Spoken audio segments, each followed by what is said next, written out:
नमस्कार, आप देख रहे हैं इलाहाबाद एक्सप्रेस न्यूज। मैं हूं इसरार अहमद। आज हमारी टीम हंडिया विधानसभा क्षेत्र के भीटी के 90 चौराहा पर पहुंचे हुए, जहां पर हम ऐसी शख्सियत से आपको रूबरू कराने जा रहे हैं जिनका नाम हंडिया विधानसभा ही नहीं, पूरे लोकसभा क्षेत्र भदोही संसदीय क्षेत्र में किसी नाम का मोहताज नहीं है।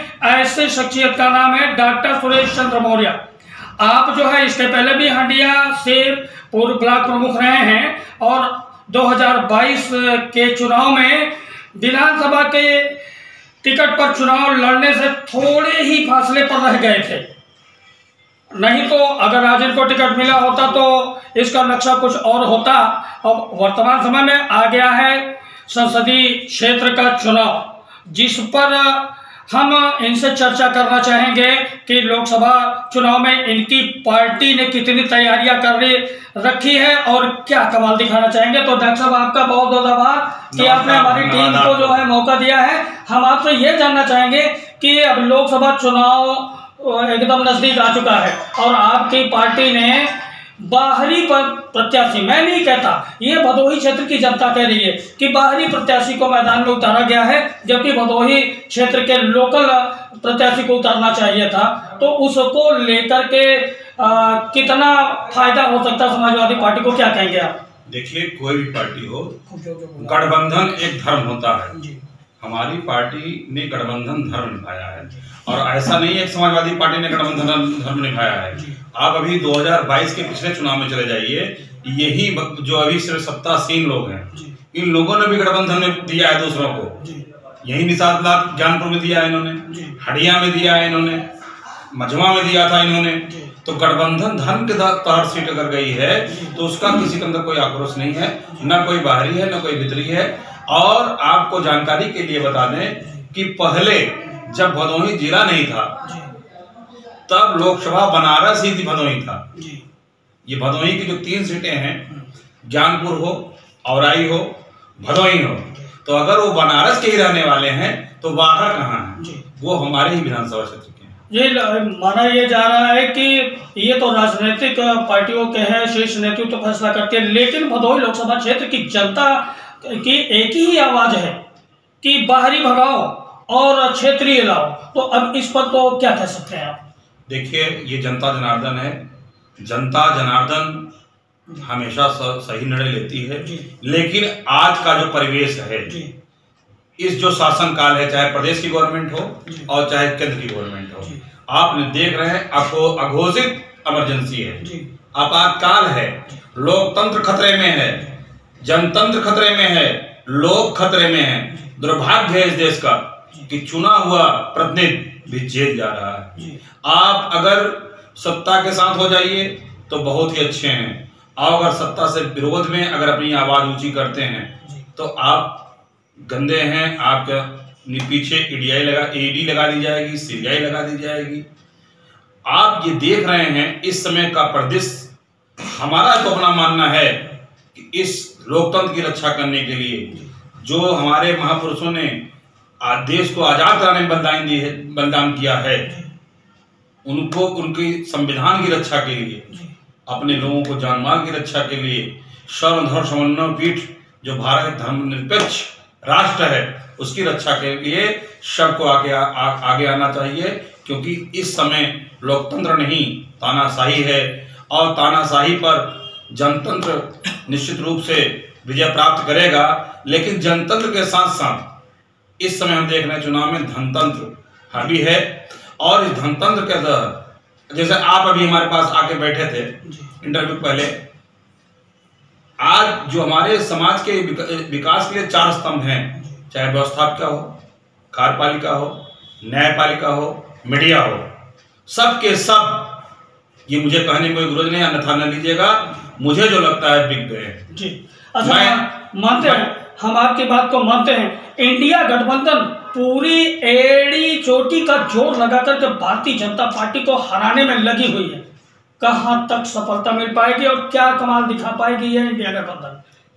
देखिए, हम लोगों इस समय जो माहौल देख रहे हैं, जो लोगों में भारतीय जनता पार्टी के खिलाफ आक्रोश देख रहे हैं, निश्चित रूप से हम लोगों को सफलता मिलने जा रही है और आने वाले 5 दिन को आप भी देखेंगे, हम भी देखेंगे, पूरे देश प्रदेश में सफलता मिलेगी। जी, ललितेश पति जी आए हुए हैं टीएमसी की सीट और गठबंधन से, और भदोही से चुनाव लड़ रहे हैं, तो इसमें समाजवादी पार्टी क्या कमाल दिखा पाएगी, खास तौर से हंडिया विधानसभा और प्रतापपुर विधानसभा से?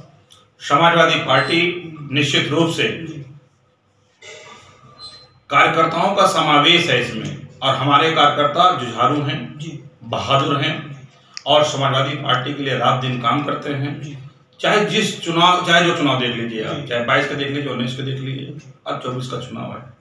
हम लोग निश्चित रूप से तैयारी के साथ जनता में जाते हैं, जनता जनार्दन से बात करते हैं, और आज की तारीख में निश्चित रूप से जनता जनार्दन को जगाने का समय आ गया है, आवाज उठाने का समय आ गया है।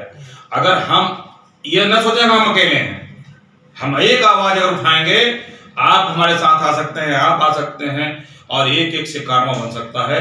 तो आज संविधान की रक्षा करने के लिए आप देख रहे हैं बेरोजगारी, महंगाई, आप पत्रकार हैं और समाज के चौथे स्तंभ में, आपको पता होगा सोने चांदी पे जीएसटी उतना नहीं है जितनी जीएसटी पेंसिल पर है, रबर पे है, कॉपी पर है, किताब पर है। जानते हैं क्यों? आदमी अगर पढ़ लिख, शिक्षा के लिए रोका जा रहा है, जो हमारे किसान हैं, गरीब आदमी, गरीब वर्ग का तबका है, उनके लड़के के इंजीनियरिंग की फीस, मेडिकल की फीस, मेडिकल की पढ़ाई की फीस, ऐसे मतलब शिक्षा से वंचित किया जा रहा है, चाहे गड़े हो, चाहे पिछड़े हो, चाहे दलित हो, चाहे अल्पसंख्यक हो। इस तानाशाही के खिलाफ, समाज में फैल रही बेमनस्ता के खिलाफ सबको आगे आना चाहिए। ये न कोई समझे कि हम आज हमारा क्या हो रहा है, आज हमारा नंबर है, कल आपका नंबर आएगा, परसों दूसरे का नंबर आएगा। निश्चित रूप से भारत एक भाईचारा का देश है, भारत धर्मनिरपेक्ष राष्ट्र है, यहाँ सब हिंदू मुस्लिम सिख ईसाई भाई भाई हैं, और इस संधर्म समन्वय पीठ की स्थापना करने के लिए इंडिया गठबंधन का आना जरूरी है, और जनता जी मानते हैं। लेकिन मोदी जी को पूरा विश्व आज भगवान के रूप में मानता है, और उनको एक महान व्यक्तित्व के रूप में देखा जाता है, और आपके पार्टी कहती है कि मतलब देश में काफी परेशानियां नजर आ रही हैं, उसको लेकर क्या कहेंगे? आपको याद होगा इंदिरा गांधी, स्वर्गीय श्रीमती इंदिरा गांधी जो हमारे देश की प्रधानमंत्री थी, वो भी भारत ही नहीं पूरे विश्व की नेता थी। लेकिन जब उन्होंने इमरजेंसी लगाई, हम तो उस समय पैदा नहीं हुए थे, लेकिन इमरजेंसी का जो उनका उस समय का समय था, जो हमारे देश में लोग जो पिछड़े हों, दलित हों, अल्पसंख्यक हों, गरीब हों, बेरोजगार हों, जितने लोग आवाज उठाने वाले थे, सबको दबा दिया गया। सबकी आवाज को दबा दिया गया। मेरी बात सुन लीजिए पहले, सबकी आवाज को दबा दिया गया, और आज भी सबकी आवाज दबाने का काम किया जा रहा है। जिस प्रकार इमरजेंसी के बाद स्वर्गीय श्रीमती इंदिरा गांधी का हाल हुआ था, इस बार भारतीय जनता पार्टी का 2024 में हाल होने जा रहा है। हम आप यही रहेंगे। जी, मोदी जी ही नहीं, पूरे भाजपा का एक ही नारा है कि अब की बार 400 के पार। इसको कहां तक रोक पाएगी इंडिया गठबंधन, क्या कहते हैं? देखिए, ये स्लोगन है। मोदी जी ने तो ये भी कहा था कि हम 15 लाख हर आदमी के खाते में देंगे। जब चुनाव हुआ तो चुनाव के बाद माननीय अमित शाह जो गृह मंत्री हैं, उन्होंने कहा था एक जुमला था। इसी प्रकार से जब चुनाव होगा, जब परिणाम आएगा, जब ये central government हारेगी, Bharatiya Janata party जब हारेगी, तब कहेगी 400 पार एक जुमला था। अच्छा, तो क्या लगता है कि इस बार क्या मानते हैं कि समाजवादी पार्टी इंडिया गठबंधन कुछ कमाल दिखा पाएगी 2024 चुनाव में? निश्चित रूप से। हम लोग यूपी ही नहीं, जो हमारा इंडिया गठबंधन पूरे देश में है, हमारी सरकार बनने जा रही है और बनेगी। जी, तो बहुत बहुत धन्यवाद आपका कि आपने हमें अपना कीमती समय दिया। तो देखिए, डॉक्टर सुरेश चंद्र मौर्य जी का ये मानना है कि इस बार इंडिया गठबंधन के तहत समाजवादी पार्टी पूरी तरह से जीत हासिल करेगी, भारतीय जनता पार्टी को हराने का पूरा कार्य करेगी। ये तो आगे आने वाला समय बताएगा कि कौन जीतेगा और कौन हारेगा, किसको कितनी ज़्यादा सीट मिलती हैं, किसको कम मिलती हैं। लेकिन फिर भी डॉक्टर सुरेश चंद्र मौर्य जी का यही मानना है कि इस बार समाजवादी पार्टी के सभी प्रत्याशी जीत हासिल करके दिल्ली पर अपना झंडा फहराएंगे। तो पल पल की खबरें हम आपको अपडेट कराते रहेंगे, देखना न भूलें। Allahabad express news, camera person Roshni के साथ मैं इसरार अहमद, इलाहाबाद एक्सप्रेस न्यूज, हंडिया प्रयागराज।